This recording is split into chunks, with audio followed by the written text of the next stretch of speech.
Guys, girls, and binary pals, welcome back as we are just about to get ready to get things underway momentarily. First games are just heating up, the players are warming up, and so are our voices as we are going to kickstart things with HSDIRR taking on Petits Bouffons. This one is quite the spicy one because you've got two sides in different leases of life, so to say. But Petits Bouffons, so far, 2-0. I think a lot of people maybe overlooked them a tad, myself included. Yeah, definitely. I'm still reeling from the fact that you took my opener there. That's my thing. But oh well, whatever. It's fine. You know what? I care. That's all that matters. Yeah, no, definitely. Petits Bouffons, they've surprised me quite a lot. I expected them to be good, but they really seem to be showing some mettle so far throughout this one. HSDIRR though could be a bit of a could be a dark horse in this matchup. HSDIRR, we saw them yesterday. They were impressive against Bonk. These are two teams that have come out of nowhere and really surprised us. So, this is really going to be the battle of the dark horses, I think. Yeah, HSDIRR, and specifically Leah, is someone for me who I've really looked at over towards this side as being, incredibly talented. Someone who I think a lot of people really don't understand that in terms of duelist and someone who can step up and make a difference. Leah, for me, has kind of come to the forefront of my mind every time. Yeah, he's definitely up there in terms of. I mean, he's one of the few that we have in the league of the tier 2 duelists, of the people who are just. I don't mean that in a worse than tier 1 way. I mean in the way that they're flashy, they're scrappy, they get stuff done, and they're quick. It's not just being, you've got the tier 1 duelists out there, they're boring, they do their own thing. Tier 2 duelists, they get away from the pack of the rest of the team, and they just get stuff done on their own, and that's the kind of flashy duelist I love to see. And yeah, no, Leah and Keiko, definitely two names that come up to the top of that one here, but Leah is definitely he's carving his path, and that's something I'm looking forward to seeing more of. Hey, let's take a deeper look into HSDIRR, right? Let's really go into the details here for this side. I think, of course, for them starting things off against Focus is a real trial by fire there, but I think generally speaking, when we look towards that game against Bonk, that's when we saw the best work. And because for HSDIRR, we've seen changes made to this roster, thick and fast. They've been really kind of trying out new things, trying to be flexible, seeing what works and what doesn't. For them to even have gone the distance against a side like Focus takes a lot, right? And then, of course, on top of that, Bonk, who a lot of people put inside their top 3, this side keeps impressing everybody. And we take a look at the names individually. Fred and Vicious, Leah, Arley, and Lynxy have been a seriously talented 5 coming through. 4 Swedes, 1 British guy, that of Leah, to round off the pack. And hey, I've been really impressed with the work they've been putting in. It seems like tactically as well, looking a lot deeper than I expected. Yeah, definitely. I mean, this is one of those sides. They had a difficult start up against Focus. They still put in the work against them. But look, that's a team that you're not expecting to. They're well put together. Yeah. They know what they're doing at all times. HSDIRR, is technically a pug team. They're unsigned. All of this. It's difficult to go up against a signed team that's been scrimming together for however long, and then come up against them and try to really bring it to them. So that's not an easy start to start things off. But then they came up against Bonk, another team which I had in my top 3 in terms of teams throughout this league that I'm expecting to get into the playoffs. And fair play to them. I mean, it was an incredible game. Different players coming into their own in different maps. Arley first map, I would say. Leah second map are my 2 standouts. But yeah, this is something. It's a team that could really continue to surprise us, and that's what I'm looking forward to. I agree. I think the main point to take away from all of this is don't overlook HSDIRR, because while I think a lot of people focus on the big names at the top, like your Apexes and your Focuses at the times, these guys have some serious talent under their belt. So does their opposition, Petits Bouffons. We could take a little bit of a deeper dive into them because, my God, have they come out flying out of the gates, right? What a side they have been. Petits Bouffons, I think there's been just so much success for a 5 that a lot of people didn't really know how it was going to pan out, because obviously we know the names alone speak for themselves and carry a serious amount of weight, but how would these 5 gel together on what is a bigger stage in the Beacons, right? We're talking in the upper echelon of Northern Europe, right? We're looking at the best of the best in the tier 2 circuit. Would these guys be able to keep up when maybe tactically they're on the slightly weaker side? And as we know, it is a damn yes. They have been fantastic. So take a look through this roster. Those are Cray, Ross, Link, and Vong. Those names alone carry a lot of weight, Matt. I mean, I think you can tell from the symmetry of their lineup here that how incredible that is. But yeah, no, a lot of the times when you think of a pug side that comes together and wants to really contest for things, especially one that gets all the way through Beacon and stuff like that, you're thinking of people who know each other very well, have at least like 1 or 2 of the players have played together a lot of the time, That's not really the case for Petits Bouffons. They've fielded players from DEC. They've fielded players from, Team Liquid up in VCT back in the day. Russ, obviously, from Tensor. So lots of different kind of backgrounds and lots of different teams before this one have come together, and they're really surprising us. I think the thing is, there's two questions when a team gets put together. That is, what kind of experience do they have? What kind of medals and trophies have they won before? And then the second one is, how well do they mesh together? And the second one was a complete question mark for us when it came to Petits Bouffons. It's been so good so far. So as long as they keep up that performance and keep up the amount of interplay that they've had with each other, I'm looking forward to how they carry on with this one, because it's been really impressive to watch so far. Yeah, speaking of question marks, we had a few just prior to the split, as we got to have a little sit down with Petits Bouffons. Go check this one out.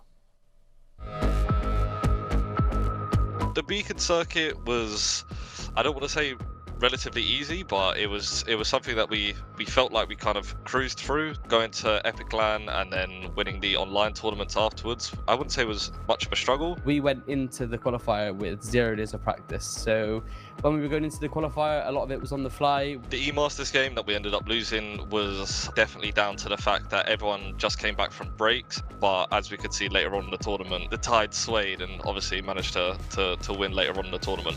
Link's still alive on the Frenzy, and Cat, what can he do on the Reyna? It's got to be the Link show right now, and he's got 4. E-Masters didn't have a chance against us in the second time round. After the experience that we'd gained together throughout the officials and the little amount of practice that we had, I just knew we were going to qualify in the end. We also saw some cheeky tweets that they put out before, and that, you know, thickens the skin, that makes you want to win some more. And we had to come back and just show everyone that we may have lost the first game, but we're not going out like that. Limpet sticking the whole way through. The shots are connecting. And E-Masters. Vaughn, you can find 4. Qualifying to Polaris was always the goal. Ever since that first event we played, that's been the goal in everyone's head in this team. It helps us reach a broader audience, and people finally see that we're a team that needs to be taken seriously, and hopefully organisations are more interested in us now that we have something to play for. I believe that VCL Polaris is, if not the strongest, one of the strongest VCL regions that there is. We have a bit of time to practice now, which we didn't have for the qualifier, so with the practice that we're going to have behind us, I believe that we'll match up really well against a lot of these teams, and all our aim is going to be to get into playoffs. How quick is the retake from Petits Bouffons? Big recon there, big kills being found. It looks like we might be going towards a map 3. We learned through the qualifiers that no one deserves respect, no one we should play against deserves the respect. So we're going to go with severe lack of respect. We're going to face, we're going to get aggressive, we're going to show everyone that, you know, we're not a team that to be messed around with. We're going to come in here and we're going to take the spot. If we can do what we think we can do, then we're going to be a top contender for this league.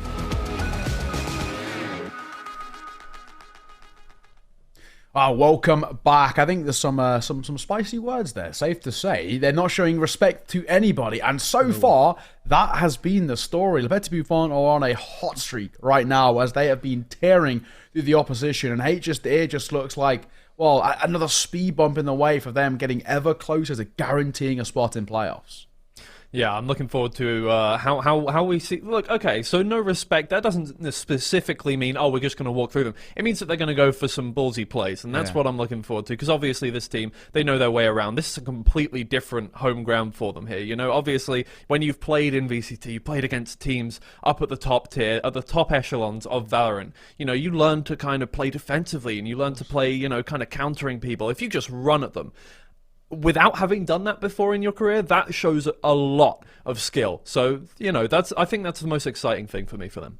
Yeah, exactly. Yeah, and you know, we were having a little conversation about who do we look towards in terms of comparisons coming in towards this one. I think we've got a pretty decent head-to-head. I think some of you might call it a little bit milquetoast, but I think it just needs to be compared, right? We're comparing the two big guns. It's Leia versus Loza. These two, in terms of being making a difference, they are at the forefront of our minds. They are the guys you look towards in terms of making an impact. Both playing the jet, both taking those early engagements, taking those fights, and well, I think it's safe to say Loza has been really steamrolling recently.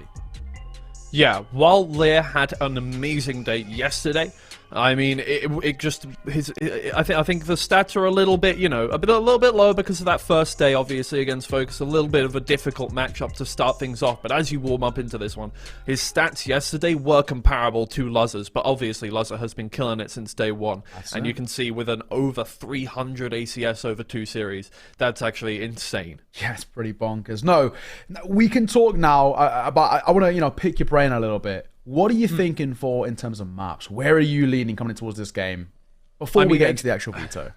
HSDIRR has got to be leaning towards Pearl. They've had great success on Pearl so far. Didn't quite get it over focus on the first day, but I think we saw yesterday exactly what they can do on that one. We saw that Ali is insanely comfortable on there. They've got to be leaning towards that one. In terms of the Petits Bouffons, it's a little more difficult, but I'm thinking maybe a Haven lean. So maybe we'll be kind of heading away from the regular EU kind of ascent. I'm going to eat my words on that one. We're going ascent straight away, aren't we? But I would hope we kind of go for something a little more interesting. Yeah, well, let's take a look, right? Enough of us making our predictions. Let's see where we're actually going for today's veto in this best of 3. Now, what are we gonna get? We are getting Breeze, Icebox, Haven. Okay, I like these picks coming through. Breeze, of course, selected by Petits Bouffons. HSDIRR went towards Icebox.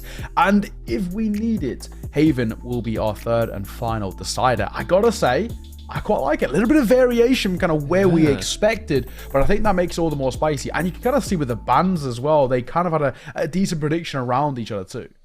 Yeah, I mean, HSDIRR banned Pearl, which is really interesting to me. I wonder if they are thinking Le Petits Bouffons have our number on Pearl, because they are an impressive team on Pearl. I didn't think that would be banned out by, at least not by HSDIRR. So hey, there must be something weird, something really cool going on Breeze and Icebox for something. Really. Let them cook, please. Yeah. What are they cooking is what we're going to find out in towards today's best of 3. A very spicy veto coming through as well. I like to see it. I'm interested to see how Icebox plays out. Both sides know how to play Icebox really, really well. And on the other side as well, if we get towards a Haven, right? I think Haven...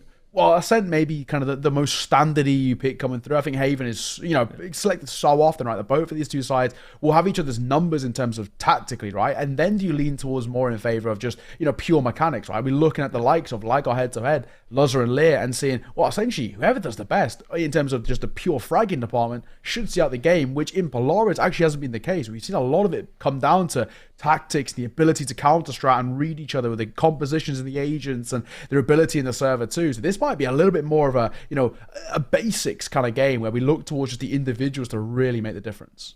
Yeah, I'm going to be honest, I love scrappy games. Same. A lot of people are going to think, oh, that's a shame, we're not going to see all these cool strategy. I don't care, shoot each other.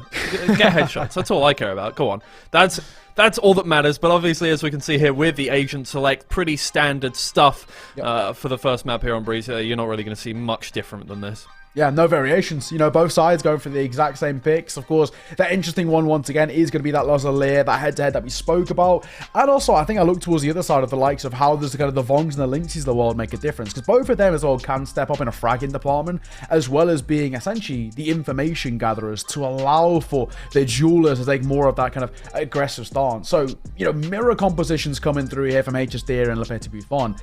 Who is going to, come out on top in terms of a more tactical kind of depth? And that's, to be honest, where you look towards Le Petits Bouffons, now they got the addition of a coach coming through, that they might have a little bit of a cut above in terms of just having some tactics and maybe even the ability to counter-strat on the other side too. Yeah, I mean, I'm going to be honest, so far from what we've seen from Ale, the Sky is one of the weaker initiators from him, but I don't know. If they didn't ban out Breeze, but they did ban out Pearl, there must be something going on. Ale must have been putting in some hours in ranked or something like that to get the Sky stats up. Obviously, on that second map, he didn't really need to bring out some insane stats. The rest of his team had his back on that one, but here we go.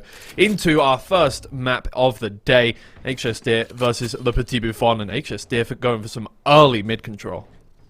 Yeah, a little bit of a slow kind of progression here from Le Petits Bouffons, but hang on a second, Ale, I'm a little walk up. There's no way this works immediately. No way. Right, Link's holding, waiting, finding one, looking for two, but they can't quite find it. Quick trade coming in. Lear bring the numbers back level, but the spike will go down. Okay, well, Lear having control of mid can come in from double doors, but Luzzer is there, standing guard with the Sheriff, finds one, and Vong cleans up Fredad now. It's all pretty difficult now for Vicious, and wow. Le Petits Bouffons start things off with a bang. It doesn't matter how much control of the map HSDIRR have. If the Petits Bouffons just walk in on the site after knowing that two players are in mid, they're going to take control there. That is a beautiful round to start things off as well. In a weird way, while it wasn't, intentional, essentially for Link, his ability to kind of stay in mid and just remain competitive, get a kill, bait a bit of attention, he kind of, sows the seeds of doubts in towards HSDIRR, where they're thinking, okay, what's the play now? And, before it's too late, the spike's gone down, a post-spawn set up, and we're looking towards HSDIRR in terms of their ability to retake, and, well, they'd have a sort of inability. There was no way to get back on towards that site. So, great start, and it means that now we have, well, pretty comfortable buy, to the least, over towards Petits Bouffons, which isn't quite the same for the defender side. Yeah, 2 rifles coming on. Now, Arle is just going to try and punish some early positional errors. It's not going to work whatsoever. Russ and Luzza managing to find their first kills, putting that Vandal to use straight away. Lear trying to make his way in from mid once again. His head taken off by Cray. And Fredden will just pick up that Sheriff and back up, but it is Lynxy that's going to start things off. 1 headshot, and the second shot to the body of Luzza manages to get him that kill. In the meantime, Fredden has not made that mid push work, and, well, Lynxy has not been able to pick up a weapon for his troubles, so now just has to rethink his attack and try and get one more pick off. Yeah, this is kind of one of those rounds where it's just gone as expected, really. Krayos see it off. It's only 1 casualty over towards Petits Bouffons, so very little, really, that they can be sad about in that one. A great start for them, 2-0. Now we're going to see the full response. And this is where we're looking over towards HSDIRR in terms of how emphatic and how dominant can they make their first full buy. Because you look towards the attack inside Petits Bouffons, and it's essentially a bonus buy, right? So they're bringing in the 4 weapons added towards the previous. The Bulldog still transferring across. Vong's going to invest in towards a Guardian. But what they are doing, Petits Bouffons, which is the smart thing, is keeping money in arrears, keeping money in the bank for if this potentially goes wrong. They're not banking on this one to go in their favor, because if they did and they lost, economy would be shattered. So I like this. It's kind of a cool, level-headed display coming through, and HSDIRR, this has to be a must convert. They can't see this one off. And, Petits Bouffons win the bonus, you get very worried. Yeah, I mean, Petits Bouffons really put in the risk last round buying those 2 Vandals, but now it's paid off massively. They've got 3 coming into their bonus round, and that's easily enough to put the fight up against HSDIRR. It's whether or not they can keep a hold of those early round, and you can see this time they're not being quite as aggressive. They're not just running in and getting stuff done. They're holding back, taking some mid-control, but apart from that, HSDIRR as well playing quite passively. Once again, they don't have as much economy as they would have liked. Only half armor for everybody involved on the team. Arle already having that taken down. Trying to hold off mid here. Luzza and Lear, they're going to see each other, but Lear is the one that hits a headshot first, but gets a little too greedy. And Vong is waiting there with the Guardian, able to take away his head in return. Fredan gets that trade too. Oh, but Russ is able to hit that shot. No worries whatsoever, making it a 3v3, and they just have a little bit of control of A. They've still got to wait for that spike to get there, though. I'm worried. I'm very worried, Fredan. Answering the devil just a tad here as he's being pushed upon by the 5-1. Still a 2 versus 2, and either way you look at it, it's been made very expensive, and Fredan has to come up trumps here. There's the first, a 4K clutch needed. Will he find it? Of course he will. Link, good night, sunshine, as he's 6 feet under. What a round from Fredan. 4 kills to his name, as HSDIRR find their first, and they were in desperate need of a superstar to step up, and Fredan does exactly that. Someone get him a GP appointment. His back must be in a lot of pain after that one. Fredan able to just dink, get kills after kills here. Russ got that opening in towards sight, split the Red Sea apart. But in the end, Fredan, he just managed to hit those shots. Not quite enough, and Link had no chance to even fire anything off at him that time. It is a big bit of economical damage there for HSDIRR, though, and it does mean that Petits Bouffons go into this round still with the advantage and 1 round in hand. So as long as they can get this done, and they seem to be pushing quite hard. Already. Little bit of contact being taken. That's messy from Lear, and he'll be punished. A laboured spray as Cray will find the first looking for more. Oh, they doubles down on the Bulldog. That's the spike down. Lynxy able to find one more as well, and Russ is blinded, trying to run away. Lynxy will catch him out. They were ready for that CT push, but they weren't ready for Arle to push in through that cage and manage to find 2 kills there. That completely split him apart, and Petits Bouffons falling apart at the seams now in a 1v4. And Luzza, we talked about him before. We talked about his incredible stats, his 300 ACS. Can he bring it out here when it matters the most to put his team back ahead of HSDIRR in the early round of this game? Gonna have to clear every corner meticulously. 44 seconds left, and obviously he's the one who has to do the pushing. His first target, Lynxy, not able to get away from anything. Arle finishes things off, and HSDIRR, that was a perfect split from them. Yeah, and also, I got to give them the credit in terms of how they've locked out their sights as well. They still had presence shown both ways, both towards A, both towards B, but their ability to deny any of that pressure coming through off the back of a bit of individual brilliance from Arley, I must say, but it really set the tempo and set the precedent coming through here. Well played. An all-tied square now at 2 apiece. Petits Bouffons scratching their heads just a turn. Heading into round number 5. Money, well, dwindling and not really exactly looking very comfortable right now. Just going to be a couple of sheriffs coming out, and they're hoping for high noon because they need a couple of headshots if they want to find a third here. On paper, HSDIRR should take the lead. They're 4 stacking over towards A. They know that no matter what, their retakes are going to be way, way better than the Petits Bouffons attacks. That the amount of economy they have just is not going to cut it in this round for sheriffs. As long as you can hit those headshots, they're fine, but in the end, HSDIRR can just spray them down, and Lear is not missing shots whatsoever. Luzza still waiting around this corner for more players to come through, but here comes the initiator from HSDIRR. Will he check the corner? He will not whatsoever. A double dink to the head of Lynxy will take him out and give Luzza a free Vandal. Now, there's a bit of breathing room, right? Numbers brought level. Bit of a mistake from HSDIRR could end up being a little bit costly. Link's got a bit of space to work with too. Sheriff, half armor, what can he do with it? Spotting out the first. Maybe getting a little bit overtouched with a double dip, but look where we stand. Spike will go down. Lear, other ideas. Great shot. He'll be tagged, but he does not care, and he still wants to create some space. There are players all around him. He doesn't mind whatsoever. Using his own smoke as a little bit of cover. Gets down. Gets Russ. Finds the head of Lincoln into 4K for Lear. It may not have been a massively valuable round, but they did not give away much whatsoever to Le Petit Bouffon there. My God, Lear is a scary, scary individual. I mean, yes, you can make the argument all you want. Oh, it was just pistols. But my God, the way in which he's able to isolate fights, take engagements, and use them to his, everything in his favor, essentially. I mean, nothing really ever looks like it's done and dusted if Lear's still alive in the server. It's just brilliantly played. This kill on towards Ross has the tempo, but it's that one on towards Link which confirms the round in some brilliant, brilliant fashion. And of course, it does mean that for HSDIRR, they now take a lead. First full response, though, coming out for Le Petit Bouffon, of course. We see that full buy coming through. The operator in hands for Luzza as well. And the Blaze Storm online if he wants to use it. So, interesting stuff. Lear as well will also pop his Blaze Storm. So both sides have the ability to use those ults in their favor. Who is going to come out on top? Yeah, Lear using that Blade Storm so that he can get himself probably an operator next round. But it's slower from both teams. Once again, they both know that they're up against a full buy. They both know what either team can do here. We're starting to see how close of a matchup this one really is as Lear has made his way all the way back towards the attackers, but Vong, he'll punish him for that one. Lear does not manage to land more than one blade there. And it puts Le Petit Bouffon not only at an advantage, but they still have only taken about 50 points of damage. Yeah. So far, they have all the time in the world. 55 seconds left to make a decision on where they want to go. They still have the wall up on A. HSDIRR scrambling for control of mid at the very least, and they have pinched on the wrong location. Now if Le Petit Bouffon want to get into A, it's going to be easy. And essentially for Le Petit Bouffon as well, they can just pump the brakes a little bit. They don't need to be too overzealous here or, rush to make a decision by any means. Spike will go down.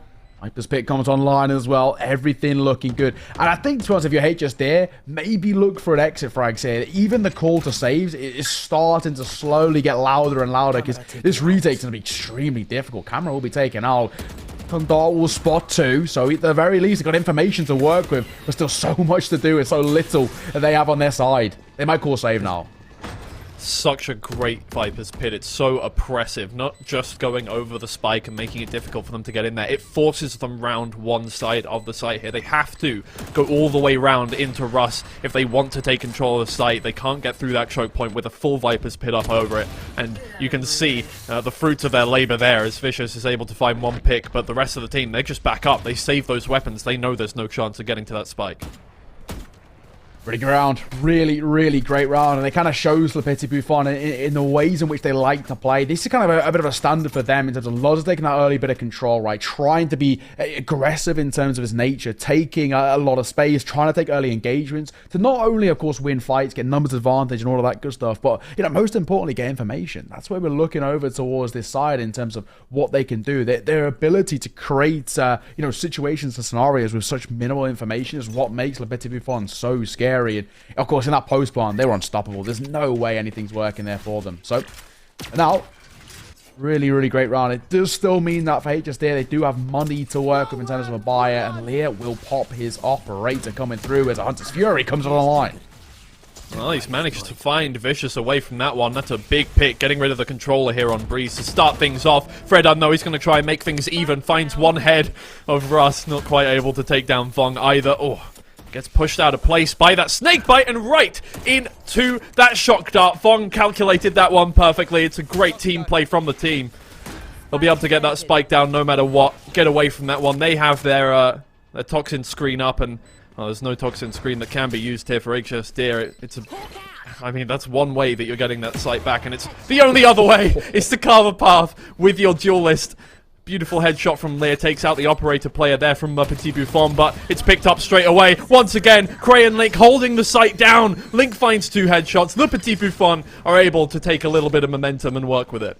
And this is something that does make me now very worried over towards HSDIRR. It's just because for the Petits Bouffons, obviously the likes of Lozzers, they're hitting shots, but Link is as well. And Link's normally looked towards one of those players who is such a good support player. I mean, he is the guy who allows the people around him to shine. But, you know, in the fragging department, we don't always see him put up these monstrous numbers. And while he isn't exactly now, the fact that he's showing this ability to really step up, you know, close out, you know, a couple of kills in what is a high-pressure environment, that's worrying. And Cray as well, also putting up some pretty decent start numbers too, a 7-3. All in all, everything looking really, really good over towards the Petits Bouffons, and it will force HSDIRR down to, well, obviously a full buy, but, you know, kind of more of a nervy buy, so to say, where they've got such little left in the bank in a more long-term sense, and you can kind of understand why they've called for a relatively early timeout here. They sort of have lost control over this game just a tad, and for Le Petits Bouffons, this snowball effect is really starting to take its place. It's starting to run away with momentum just a tad. Yeah, HSDIRR pulled out a wonder of a comeback on Le Petits Bouffons' bonus round. It gave them a little bit of momentum. They managed to make it work. Lear finding a 4K after that. But Le Petits Bouffons just steal it back away from them just about. And now that they've got that momentum, I feel like they're going to be a team that is just going to work their best with it. Make sure that momentum stays on their side. And as long as they just stop HSDIRR from getting 2-3 rounds in a row once again, it's not going away from them so easily, especially on Breeze attack here. All the cards are in their hands.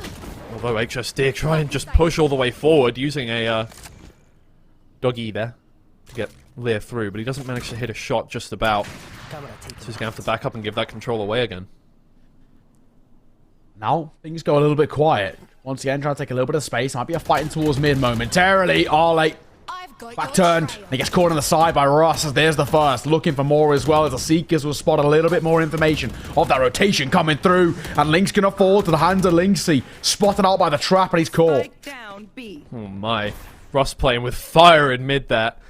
Has to be bailed out by his teammate as Lear almost manages to find that pick, but it's been taken down to a 3v3, and that spike is not in a nice place for Le Petits Bouffons. They're going to have to pinch their way onto site here, try and make their way in through mid, because there's no way that they're going to walk through that choke point once again. Fredden has already used both of his cages, but at the same time, he put them to good use, managing to get 2 picks and get the spike well away from these 3 remaining players. Cray is going to try to carve a path for his team here and try and give them just something to work with, because just the initiator and the duelist is going to be a difficult way to get in through this one. But here comes Luzzer, and he does not make it through. Russ is able to find the trade, but now there's only 20 seconds left, and the spike is still not in the hands of Le Petits Bouffons. Lear is still holding this site down, doesn't have a lot of health left to work with, but with 15 seconds left, all he needs to do is hit one shot. Cray manages to find one. He's picked up the spike. He'll find the pick onto Russ, and he'll finish it off onto Cray.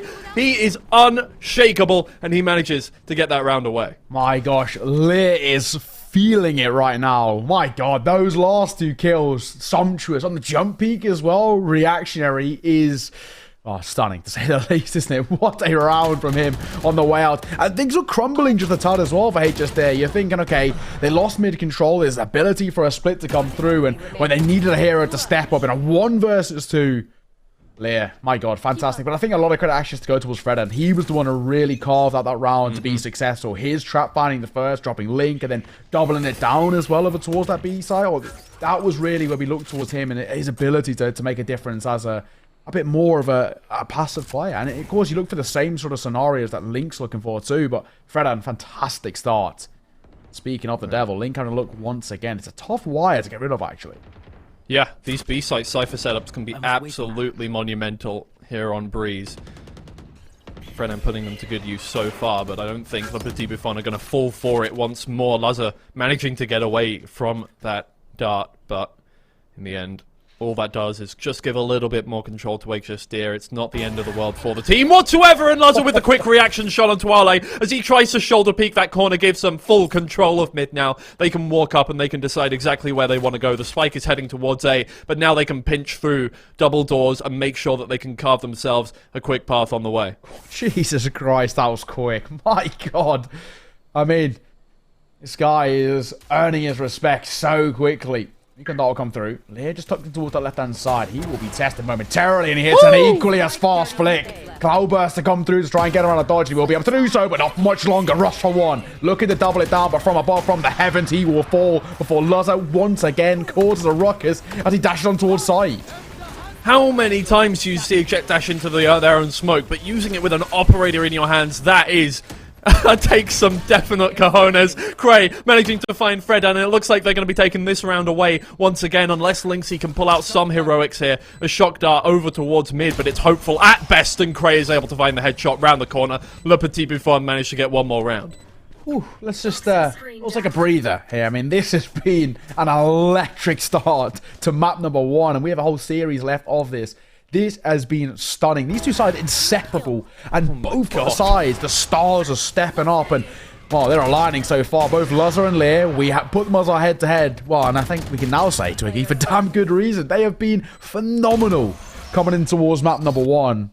I'm super excited for the rest of this series, because so far it has been so good. Slight lead taken by Le Petits Bouffons.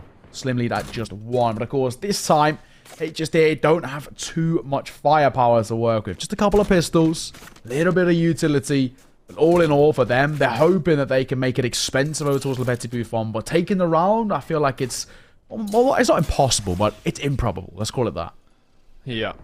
I mean, they are right at each other's throats, these two teams. This is going to be the first time, really, that a team gets 2 rounds away, apart from the first 2, obviously. There's nothing to separate them so far. They all have the same hallmarks of a good team. Lazar and Lear opening things up. Russ and Ali getting all those assists. And so far, it really is just coming down to the thinnest of margins every single round. As Le Petits Bouffons are still playing... Well, I know Link said without respect, but these guys are playing very slow against a very economy... well, a team on... some pretty difficult economy to work with. Ale has already made his way round the back. Can Lynxy distract them for long enough? Vicious is able to find 1 kill from back sight, but Ale gives away his position. He backs up. He's not able to find anything there with the shorty, and obviously there's not a really silent way to get down into that one. What is that shot from Vicious through the toxin screen? Straight onto the head of Vong. Doesn't manage to find his 3rd that round, but he's done all the damage he needs to so far in this eco round. It's pretty decent. Link getting that kill. There's Fredan with another one for the team. That is a lot of damage, and there's only 2 players left, and they only have 30 HP or so between them. 1 leg shot here from Fredan onto either of these players will get himself a kill, and will give his, well, this round back in his favor. Lazar, he's the first to be taken down. A quick shot there to the collarbone. Fredan makes his way on towards sight, the cage on top of the spike, but he's looking the wrong way, and Cray, he manages to take it all done with 12 HP left. Jesus, that was, again, down to the finest of margins. And I think that what you have to do is, well, the round didn't go in their favor. All the credit has to go to HSDIRR there, because they're coming in on a low buy. What they're looking to do is just, you know, make it expensive. And Vicious, that shot is just disgusting. You shouldn't be allowed to do something like that. It's just a bonkers round all in all. But so much credit has to be given over towards HSDIRR in terms of their ability to make that competitive with so little firepower brought to the table. And you're now hoping as well that they can bring in sort of that sort of mentality into their full buys. Because they do, I think they can really start to make this a bit more of a one-sided affair in their favor. Either way, though, Petits Bouffons have guaranteed at the very least they'll be all square at the halfway mark, and they're hoping to extend that to a lead if they can in the final 2 rounds. But Jesus, this has been a stunning start, and the fact that we're seeing brilliance come out from HSDIRR on pistols does really kind of warm the heart and thinking that this series is going to be seriously spicy. Yeah, I mean, how close this is on a map. I mean, this is the most attacking-sided map by the stats so far.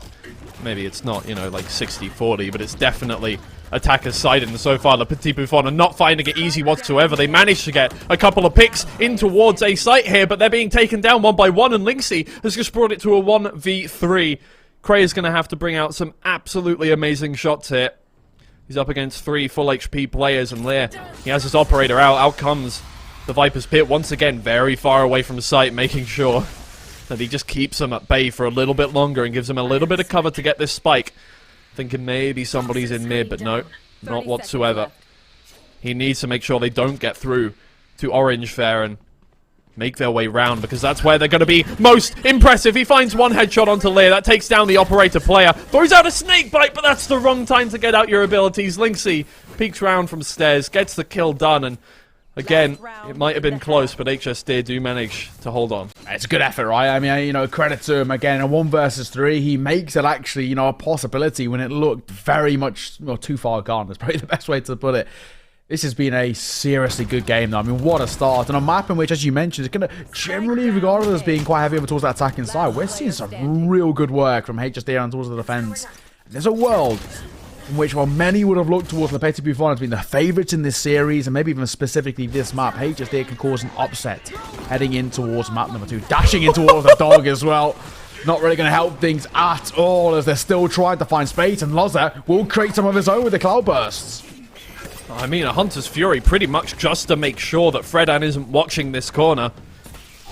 Gives them at least some space on towards site. They will manage to get the spike down, I'm sure, in a couple seconds here. Laza's just going to walk on in to CT spawn. Lear is waiting for him around the corner. There was a crossfire right there, and no, he does not get any value out of this one. Russ looking for something with the Bulldog here, but his team is already getting pressed down on 1 by 1. 5 members left over here for HSDIRR, but Cray is doing a lot of work. Russ finds his kill. Cray with a 3k. Lynxy gets on the board, but Cray finishes it off with a 4k, and again, by the skin of their teeth, they manage to take the advantage in the first half. Fine margins, unbelievably fine margins, but it's going to be Petits Bouffons heading in towards the halfway mark with a slight lead intact. 7-5, a 2-round buffer, but it's not exactly a comfortable buffer by any means. For Petits Bouffons, you're looking at this now and thinking a pistol round will give them some security, just some confidence under their belt.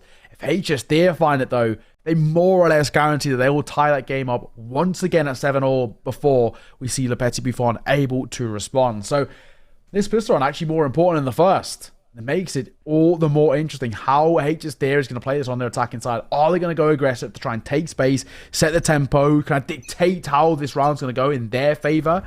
Or are they going to give that respect over towards Petits Bouffons? We'll have to wait and see. They're already going for an aggro play in towards his upper position. Oh, that's not a very fortunate recon dart. I'm sure he would have liked it to go a little deeper than that. Still does reveal a little bit in front of him, but not far enough to check how many players are trying to contest tube hit. But will it be a tube battle in the end? That would be an interesting way to start off the half. As Vicious sets his sights back towards A. He tries to make something happen there. One player revealed in Vicious. Not in Vicious, sorry, in Cray. The sides have swapped. I mean, the game's been going so insanely. You know, time flies when you're having fun. I still thought the Petits Bouffons were attacking. This time they are defending. They managed to get 1 kill in their favor. This time Vicious isn't going to put up quite the same amount of kills as Cray gets another 2 walking in here. He's playing more like a Reyna player than a Viper player here on Breeze. But either way, Petits Bouffons are going to be able to take that first round in the half and are going to be able to extend their lead for the first time in the game to 3 rounds. Yeah, and now they have a little bit of breathing room to work with as well. Because, of course, you know, money for them going to be just that little bit better than HSDIRR. And you look over towards that attacking side in terms of what they can bring to the table. And you'd probably make the argument that if they are going to buy into this, you know, somewhat quite heftily, you'd hope that they bring in a good amount of supporting utility just to make this, you know, viable and possible. It's looking like so far for HSDIRR, just the Sheriffs online, and aside from that, really nothing else. Little bit of utility, but all in all, nothing really kind of too overzealous in terms of an investment. So, again, on paper, this should be relatively one-sided. It should be Petits Bouffons extending that lead further. And a 4-round gap, if it goes 9-5, that's when we can start having the conversations and the questions about, is this map already getting to a position of too little, too late? Now, let's set them over towards B. All that mid control just giving up over towards HSDIRR. They're more than happy to allow them to have that control. And actually, they could wrap in behind them. Von keeps walking further and further back, and unless Cray fills in that space quickly, they're going to pay the heavy price for it. Manages to get the kill, is waiting for these players to get all the way through. You can see that although they did give away that space, and managing to keep a hold of the choke point, it's really only Tunnel that they're going to have to worry about at this point in the round, as Fredan just tries to open up the site, manages to get one of those trap wires, but Russ is coming in from behind. Ali's there with a trade, but can he get any more than that as they move in towards the site? Link sat inside his own cage, manages to get one more. Fong with the Guardian gets his second, and it's all over in a blink of an eye. Le Petit Bouffons 9-5 now, making their way towards double. Did it? It's a tongue twister. Double digits. Yeah, that's the one. I feel that. No. Yeah, you know, look, I haven't been on Polaris for what is it, like going on 4 months now. 4 months. You gotta warm back up into it. Exactly. No, I feel that. But very good start. I mean, of course, expected, and the fact that it wasn't made too expensive as well is what we really looked towards that, and it also means that now HSDIRR, well, they're coming in towards their full buy. It's a very good opportunity for Le Petit Bouffons to, I mean, even essentially see off this game. Right? If they're able to take a bonus, yeah. I think in my mind, it kind of goes one way, but Leah, he's got other ideas. Loza, Fong go aggressive, and they pay a hefty price, as it's the opening double in a matter of mere moments, and a 2-man advantage taken for HSDIRR. It's a lot of control here towards the A side of the map. Tube is always a contentious position for the defenders. If they can get some opening value maybe onto the operator player or onto a lurker, that is a big amount, but you pay, as you said, a very hefty price if you don't manage to get that opening pick, and they lose 2 lives for that one. That's a lot of map control that they give up. And as you can see, the player's trying to fill in the space over towards A. Lear moves his way in, takes a lot of damage from that snake bite, but comes around from behind. Nobody's expecting him there. Russ able to find the kill before Lear can find his head, but he manages to get 3 players in that round, and Russ is just trying to stay away from all of these guys low on HP. Link gets flanked from behind. There's Fredan coming through. Ale takes full advantage of that little distraction. And HSDIRR don't really break a sweat there against Le Petit Bouffons' bonus. Yeah, and it all started with that Lear double, right? I mean, he just set the pace there. He really made that statement very early doors. And was just like, well, this is ours, right? We know you've got slightly less of firepower than us, and we're going to make sure you know that with a nice opening double. And then from there, I mean, you kind of look towards Le Petit Bouffons. On the defender side, they're already stretched thin at just 3 remaining alive. What could they possibly do? I think that, you know, the best thing they could have done was that gamble stack to come through to just try and maybe take fights, but either way, it doesn't really make too much of a difference. V-round gap, slowly HSDIRR are chipping away at that deficit. It's a question of, though, can they get ever closer? Nice full buy for Le Petit Bouffons, and already, look at this for Lear. He's just flying forward. And he'll find the first. Looking to make it 2, but he's traded out immediately by Cray. Cray does a good job to stem that blood flow there. Lear is playing like an animal right now, like a monster. If he continues to get that value, he's getting 1 pick around no matter what here, and as the round seems to be going, oh, that's not a nice place for the spike to be. Vicious is going to have to play very carefully with this one. 49 HP left, and you can see Luzzer and Russ might be lining up a little bit there, but they don't pay with their lives. There we go, that's a little better. They're a little further apart. And Vicious manages to get 1, but Luzzer's there with the trade. Le Petit Bouffons do take the round. It was closer than they would have liked it to be, though. Yeah, at that double-digit mark, now we can start having a little bit more confidence. I think, you know, when you're a side like Le Petit Bouffons, you're looking at this game, and from what we've seen so far, there's basically only one priority, and it's just making sure you don't give Lear too much space. I think when they do, that's when Lear causes a real ruckus, and he's a guy who thrives in chaos. That's where he does his best work. You know, if it's a chaotic time on a site, Lear will find gaps, and Lear will make it expensive. So I think their main thing now is looking to see where Lear is and how they can kind of, you know, use it against him. And speaking of Lear, we'll pop the Blade Storm. So he has the knives online. A slower tempo being set here by HSDIRR. Of course, the buy is somewhat full for them. Of course, alongside Lear's Blade Storm, he does have the Stinger, which I'm not expecting too much to come from that. But for Le Petit Bouffons, this is a round in which seems like a bit of a must convert. I feel like if HSDIRR find this, they start to build up that economy once again. Yep. They look for some early mid control, but they backed up away from that one. They've already committed that Toxin screen to mid, so leaving that there and heading away does give them a little less, well, of an advantage in terms of your utility moving in towards a site. Because now it is really just going to come down to aim duels. If Lear can get an opening pick with this Blade Storm or otherwise, that could be massive. He's not going to do much with a Stinger from this range, I can tell you that much. Vicious is going to be the one to open it up with the weaponry. Cray manages to find Fredan, who's looking for a little bit of a luck there. Link and Von get involved. Linksy able to slow things down just a little bit, but here's Lear with that Blade Storm. Finds one headshot onto Cray. Evens things up, but not for long. Lazar takes down Lear. And it is just Linksy left. 1 versus 3. This is a very difficult position to be in. Spike in hand gives him a couple of options. But as I said, with that Toxin screen down in mid, there was no way they were getting into A without a fight. And now Linksy is paying the price for it. 12 seconds left. He has to get that Spike on the ground. And he does get in towards sight at the very least without having his head blown off. But Russ is going to keep a hold of that one. And Lazar comes around from the other side. Finishes things off. The Petits Bouffons not finding that one too difficult whatsoever. And this now might be the point where we say maybe too little too late really is starting to get underway, and potentially even, you know, Le Petits Bouffons kind of rolling out the red carpet for them to see off this map one, because they're getting towards that finish line. They're only 2 away from the elusive 13, and HSDIRR starting to, you know, quite rapidly, may I say, you know, fall behind this in this game. Well, it was, you know, round for round and so hotly contested in that first half. Unfortunately, in towards this second, HSDIRR have been on towards the attacking side. They've just been unable to roll with the punches and unable to get kind of momentum working in their favour. And you look into round number 18 and you see, right, a Guardian coming out for Lear and then just a few pistols alongside it. It is a brutal situation. And yes, they have some ults to work with. But what are they really going to do, right? I mean, this is a horrible, horrible position for them to be in. And it kind of seems like a bit of a throwaway. Maybe Le Petits Bouffons, kind of on paper, already up to 12. At this point, you've got to be hoping for a miracle here on the side of HSDIRR. I mean, Lear has made it very clear to us at this point. Well, not only do they not want to go to overtime on this one, they're really investing in this in not a well thought out way, I don't think. No armor for Lear, no half armor or anything. He's not going to be able to buy next round no matter what. He doesn't have his ult coming up.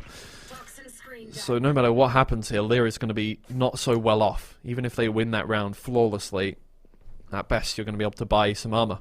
Yeah, on the next round, and Le Petits Bouffons really not breaking a sweat whatsoever. They can just sit back and wait for this one. Out come the Seekers. The guiding light pushes them in towards sight as well. Cray is just waiting for this one. Does get blinded by that, and he might just get pushed down on this one, but luckily that wall is up in just the right place. Maybe Cray can reposition himself, get something done. Down goes to the Viper's pit, but Cray just pushes in. He'll find one pick, sprays down a second one. The spike is planted, however. Vicious gets that trade just about. And 3 players remain for HSDIRR to defend this one with their lives. Ale just trying to heal up his team here. Linksy is going to be able to get that. But in come the rest of Le Petits Bouffons. They'll dispatch with the first one pretty quick. Linksy finds 2 from that position. Link doesn't get anything done. And now Lazar has to take out 2 members. And it slows down. Oh. Spraying through this one. The spike ticks to its second phase. It's getting quicker and quicker. And Lazar, he does need to get 1 kill at least here. HSDIRR somehow get that round away. I'm not sure what they, I don't know what witch doctor they went to find that win there, but something was tipping the scales. Yeah, I mean, that was ridiculous, right? It's one of those rounds, once again, you're looking at it saying it's a bit of a throwaway. And Cray makes it look like it should be as well, right? When he's finding those kills, but the amount of damage that they've taken before they really initiate in towards that retake has set them in towards a position where you're thinking, okay, you know, I mean, Le Petits Bouffons may be slightly, not even I don't want to say overcomplicated, because sort of the other way. I think they gave them a little bit too much respect in a sense of they were just a little bit too comfortable, a little bit too overconfident going into that, thinking, okay, you know, they've got no money, so surely they're not going to be able to do too much. And, oh, credit. HSDIRR not giving up just yet, as they're getting a lot of information once again out towards his A site, and that's with the spikes looking like it wants to head. Also taken down very quickly. The duelist's gone. Obviously, not much weaponry to work with for Le Petits Bouffons. Cray is going to be found next, and they move in towards sight. They get the spike down, no problem whatsoever. Fredan. I wish I could have seen that one, because Russ apparently gets a headshot through, looks like an edge of a wall to take that kill out, but it's going to be a tough ask for Le Petits Bouffons to get anything more done here. They just need to do some economical damage. HSDIRR, they have a mountain to climb. 6 rounds to get if they want to win this game.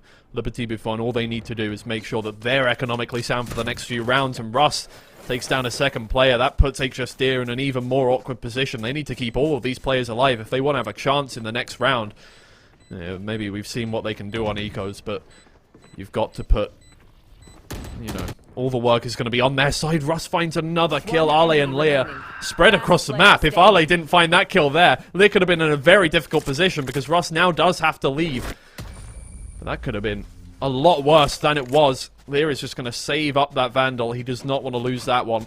He only had a Guardian to work with last round, and that was not very fun. So HSDIRR hold on for one more round, but at what cost? Yeah, and that's one of those things, again, Ross walking over 4K and on such a minimal investment, that might be enough for them to, you know, once again tilt the scales so favorably over towards them. You're going to see a quick pause coming through, and you can kind of understand why. Petits Bouffons in a position where, yes, they've got a lead, yes, they've got money to work with and a buy as well, but they're in a position where slowly HSDIRR are starting to make this more competitive and starting to lean a little bit in their favor, and you just got to make sure that you don't let it get too far out of hand, right? You know, if Petits Bouffons are going to fall flat here, and we can see HSDIRR up to 9, and once again break that defender side economy, we'll once again see a bit of a low buy coming through, and they've only got essentially 2 more full buys in them before HSDIRR have tied the game, if not taken a lead. It's a little bit of an uncomfortable spot to be in for them, so they just need to be careful. Either way, still a gap to work with, 3 rounds, bit of breathing room for Petits Bouffons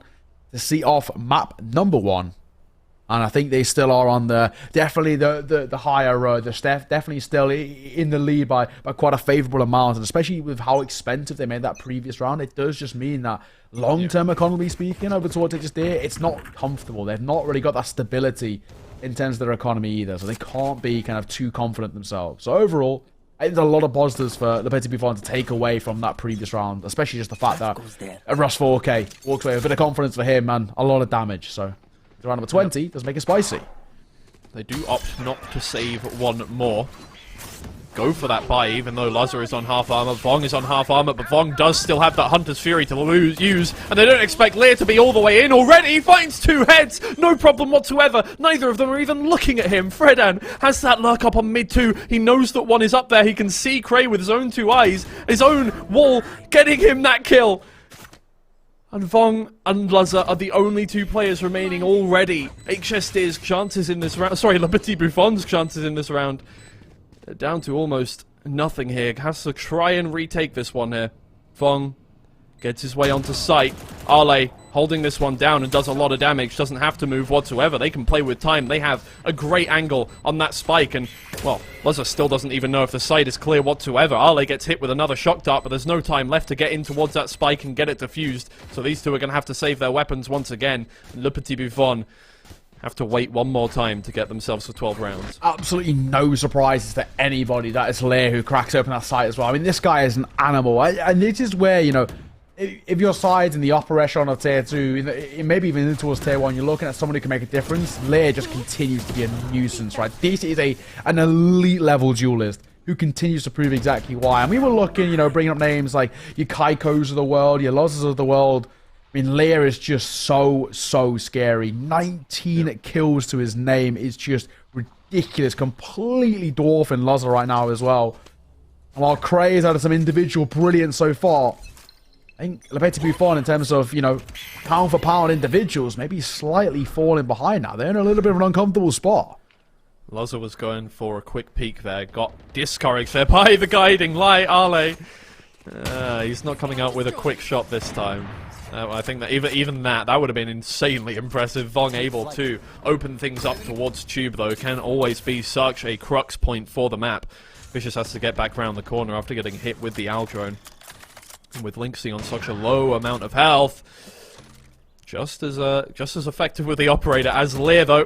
Fredan taking some control of mid once again. This time, the Petits Bouffons do not commit themselves towards this position, do not give away anything to the team of HSDIRR. This time it is a half buy for them. They don't mind if they lose the round too much, but they're letting HSDIRR get a little too close for comfort. Fredan does not hit his shots whatsoever. Russ capitalizes. Now the Petits Bouffons, they have the advantage. They can start to move in.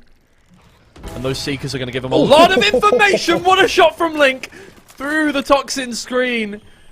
How many times is that going to happen this game? Ale just has to put matters into his own hands, takes off the head of Russ. Link is so effective with that operator. Vicious gets in. He has 2 more players to dispatch of before he can win this round, though. And his chances of doing that are getting lower and lower as they get in. He finds the head of Vong.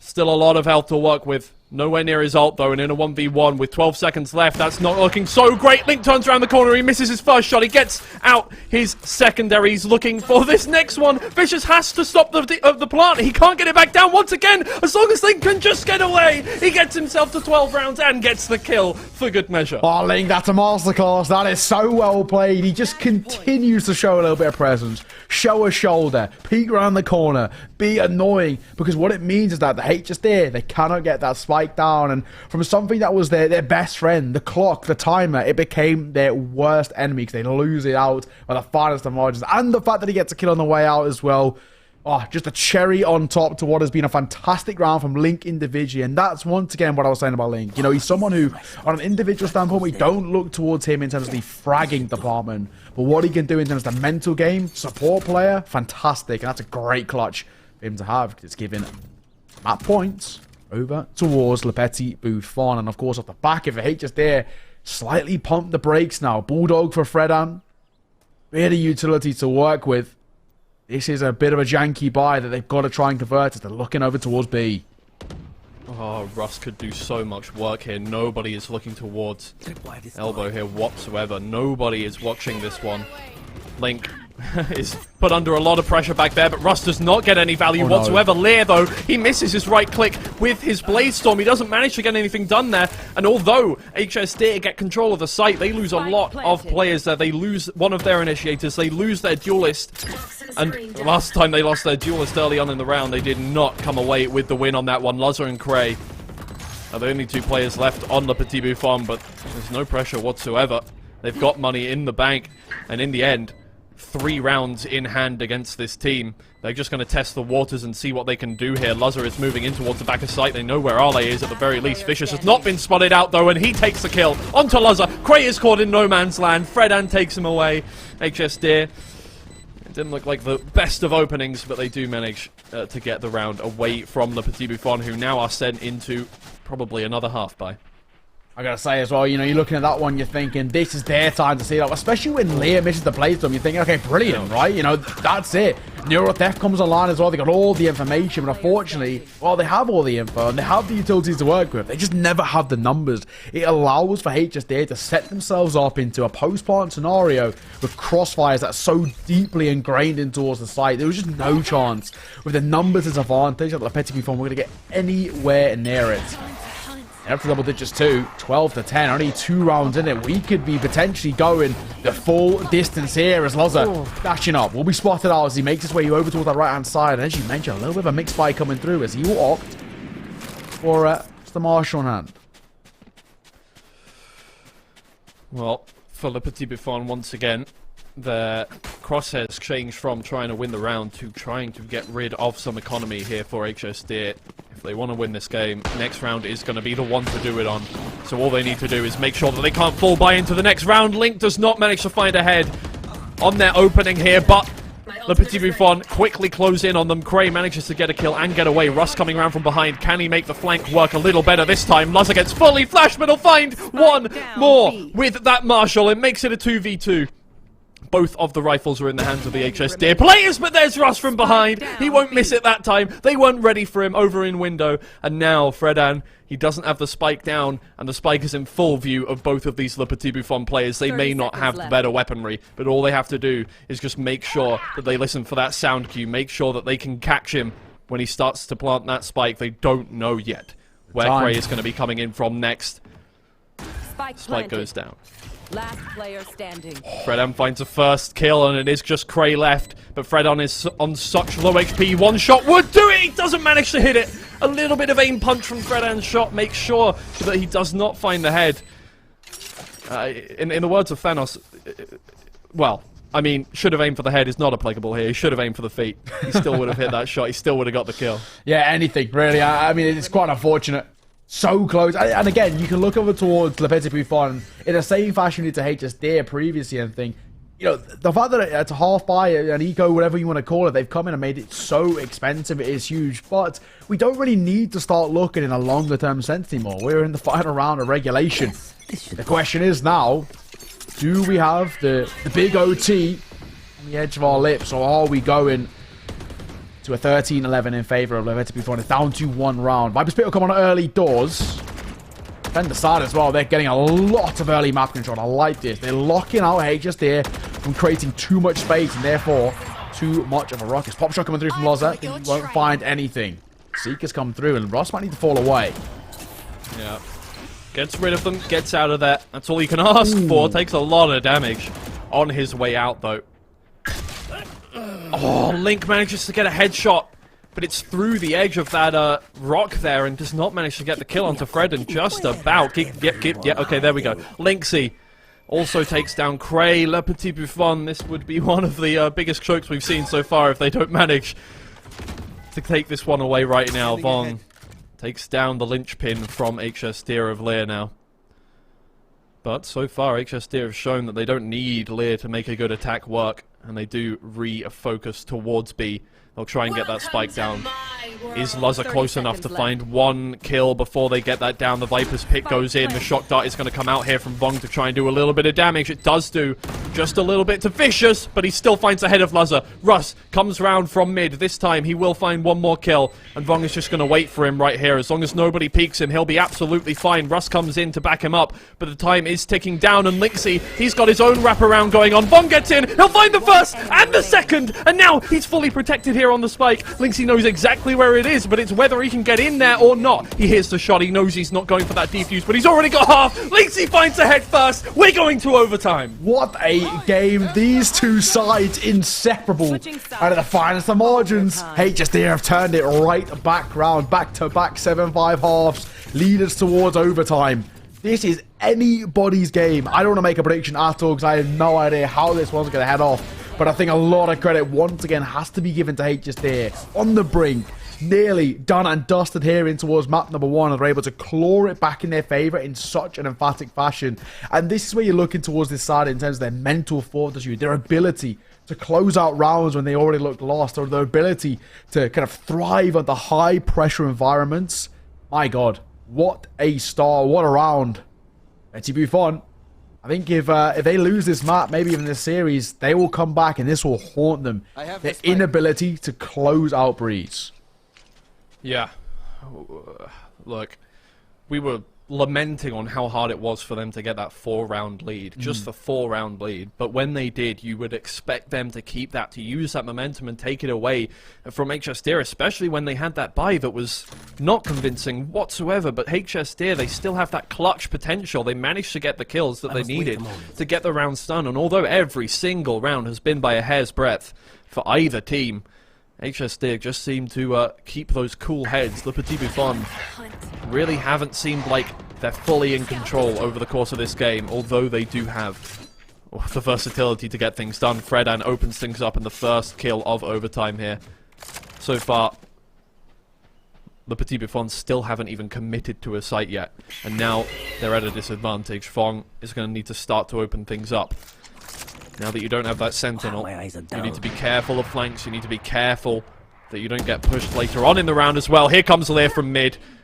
HSDIRR have had a lot of time to warm up, and it doesn't look like they're going to be letting Le Petit Bouffon into anything whatsoever. They still haven't even got through the choke point. They're getting revealed. They're getting sprayed down from both sides. Fredan and Ale get involved. There's Fredan with the third. It's a flawless round to start things off from HSDIRR on their first defense round of overtime. And if they can just get this next one, it will have been one of the better comebacks we've seen so far. And it all started with a little bit of a stalemate between the Cyphers as well, linking all the information, but it comes down to the fragging ability. That's where Fredan steps up, and the fact that he walks with 3 kills as well. What a round from him. What a performance. HSDIRR, as they're on the cusp of taking what, of course, is the map pick of Le Petit Bouffon, which makes it all the more spicy. They have such confidence then going in towards map number 2, their pick of Icebox in what has been a banger map so far, and in setting up to being an unbelievable series.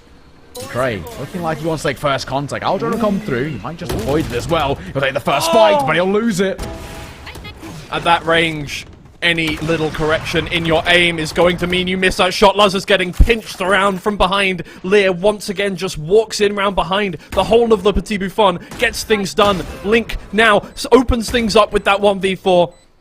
Making it a 2v3 at this start point. Arley finds the next kill though, and Link, no matter how experienced, no matter how good you are, you're not getting that one done against Lear with an operator. And it is HSDIRR somehow that come away with the win there. I didn't think I'd be saying that at the midpoint of that game, but here you are. Lear, what an insane player. Fred, and what an insane player.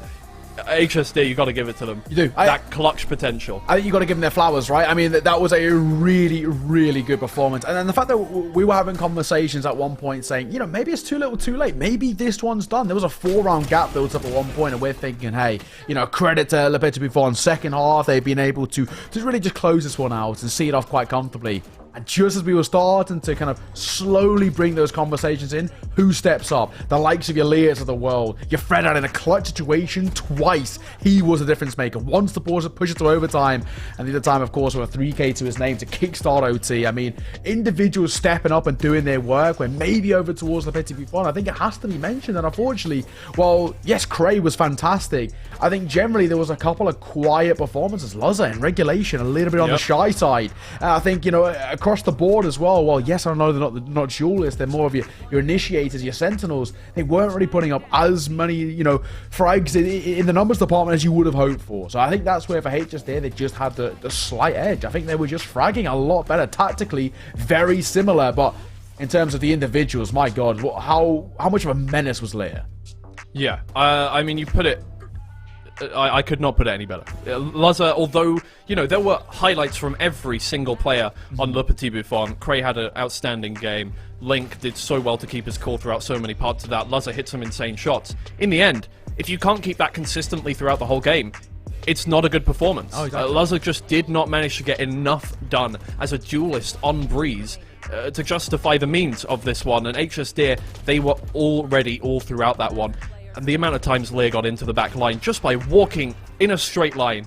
Le Petits Bouffons, they should have done better there. I'm not going to lie. Yeah. Maybe, you know, don't back the early kickoff, and Le Petits Bouffons, look, it wasn't a terrible performance, but Luzza with only a 0.9 KD and 146 ACS, it's not what we come to expect from him. No, I think don't back the early kill was actually kind of that a spot on kind of way to put it, because you look towards the Petits Bouffons, you maybe think that it kind of seemed like there's a little bit of rust around them, you know, not really kind of feeling awake in the server just yet. I think, you know, overall, no surprise to anybody to see Leo in that MVP position, because my God, how good was he? 24 kills, 253 ACS, and a 1.2 KDA. I mean, he was the difference maker. He was the guy so many times, you know, so often stepping up, finding an opening, 2 kills. On that attacking side, I think, you know, if there's any other duelist that isn't Lear, you know, in Polaris, I don't think HDIRR walk away with a win there. I think, while it's very easy to highlight duelists, and it's very easy to look at them in terms of, oh, wow, you know, they're putting up loads of frags, the impact that he had individually was just phenomenal. Time after time on that attacking side, the fact that he's walking away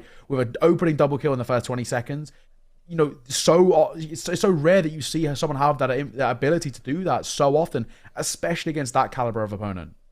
Yeah, I think the thing from me that sums it up in terms of, before we even get into the performances that game, is that Luzza was not feeling comfortable on an attacking Vandal. Yeah. He was not walking in, he was not going for quick, aggressive kills. He had an operator that whole time on the attack there, and it really just didn't work out. Agreed. Lear walking in, managing to get 3 kills on an attacking round just because he's using a Vandal there, it just made all the difference in the world. Maybe Luzza could have done the same if he did have that Vandal in hand, but he didn't throughout the most thing. And it's disappointing from the Petits Bouffons. Maybe now we'll give them a quick break and we'll see how they come back into this one. I'm expecting to see a little more here on Icebox, but we'll see you in a second.